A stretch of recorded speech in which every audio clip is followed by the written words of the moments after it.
So I'm just going to make a quick video. It's not really a review or anything, but I'm just out here flying in a kind of an open field for an elementary school. It's after, like sometime in the evening, 5:30 in the evening. But I just got these batteries today. They're Gens Ace 2-cell 40C 800 milliamp hour batteries. And I've been flying on Turnigy, I don't know what they are exactly, Nanotechs. They're like 300 milliamp hour, 35 to 70C. They work all right and they're pretty lightweight, but you only get about 2 minutes before they start getting hot. And the discharge for the batteries, the max discharge rather, is a lot higher than I should really put through the ESCs on the Gremlin. So yeah, I decided to go with these 50Cs. I have somewhere in here I have an E-flite battery that I got just as a different kind to test out, and I haven't flown it yet, which I'm about to. I like these. I think they were like 1.4 grams, or ounces rather, and this quad I measured up, it's 2.6 or something like that. I think it might be 1.6 and 2.4 for the quad. Shit. Anyway, so my battery's about to die on the phone, so I have to end this video pretty quickly.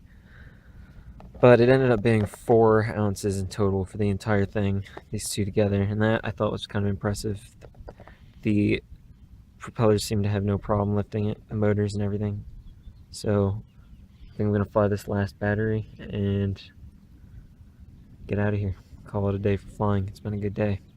I flew earlier and I crashed and I had to do a repair on this. The connections came off.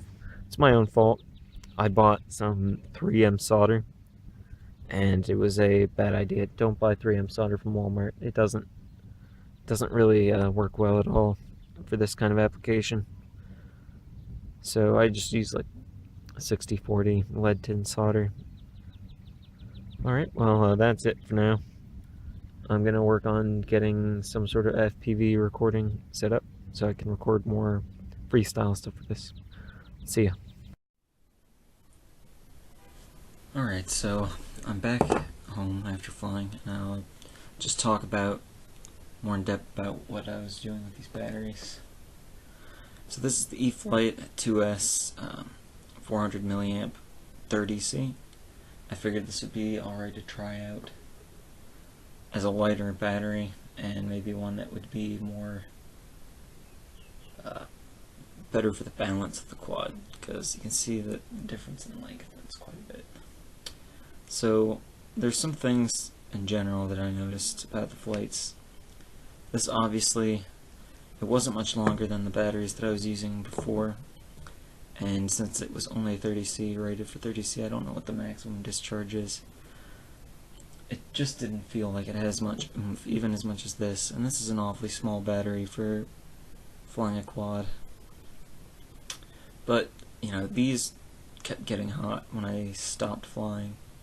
I mean, they didn't keep getting hot, but rather they were hot when I stopped flying, or warmer than I'd rather like to finish. So I could tell that even at 2 minutes, these were not, they were reaching their limit. And it was basically the same with this. After about 2.5 minutes of flight on this 400 milliamp hour, and that was, pushing it. I was trying to fly a little bit higher throttle, trying to get it like a top speed idea. I'm just kind of working into, how the quad is yet before I get into tuning it too much. I've changed the rates a little bit, which I might make a video about, but I don't know really exactly what I've changed yet. So, when I figure it out, I'll make a video that makes more sense about it. So, these, I really liked flying with these. I didn't really notice the weight on them. It felt like maybe it took more throttle to counteract falling. So if you have to counteract that momentum, it took a lot more throttle control to keep it from just falling out of the sky. I didn't have any brownouts or anything with it. I noticed that the video with the E-flite batteries, and this might be something to do with the C rating, it seemed like it didn't get as much penetration. And I'll pull out the cord real quick.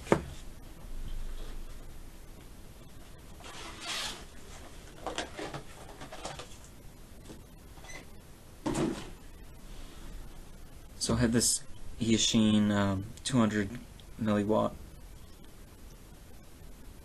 FPV camera. It's not the one that, it's 40 channel, but it's not the one that can be switched to 25. I do have a, what is it, Spectrum VA 1100, which is, honestly, it wasn't worth the money that I spent on it, but there was really no other options at the time, so it was $90 when I bought it, and this was like 40 something with free shipping, which I thought was a pretty good deal.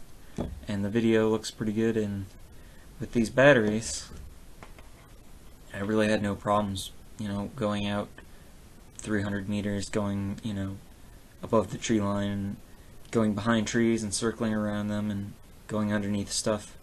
I didn't notice any real dropouts up close within the 100 feet. With this one, I noticed quite a few dropouts just going around the tree that I was sitting under. And I mean, I'm pretty sure that has something to do with, you know, the drain on this. I think it's like 1 amp for the camera. So that, you know, combined with the 6 amps for each, or up to 10 if I'm really pushing them, you know, it's almost 40 amps. So it's struggling to power that camera, I think. Whereas with this, it's a little bit closer. So if I'm not really, you know, ripping it, really throttling up, I don't think it'll be a problem. But I really enjoy it. I'm probably going to order these again. I got these from Amp-Hibious, and they shipped pretty fast right out of California. It took a week to get here with like $7 shipping for a couple of things. I bought some extra motor controllers, ESCs, for this, if it, you know, if I ever blow one. I don't think I will, though. The only problems I've had with it so far are these solder connections for the motors, and that's not necessarily a problem with the boards or the way, you know, TJ's build video was for it. It was more of just my choice of solder and the process of doing it. I've had to solder them and resolder them, so the connections are kind of weak. And I chose this 3M solder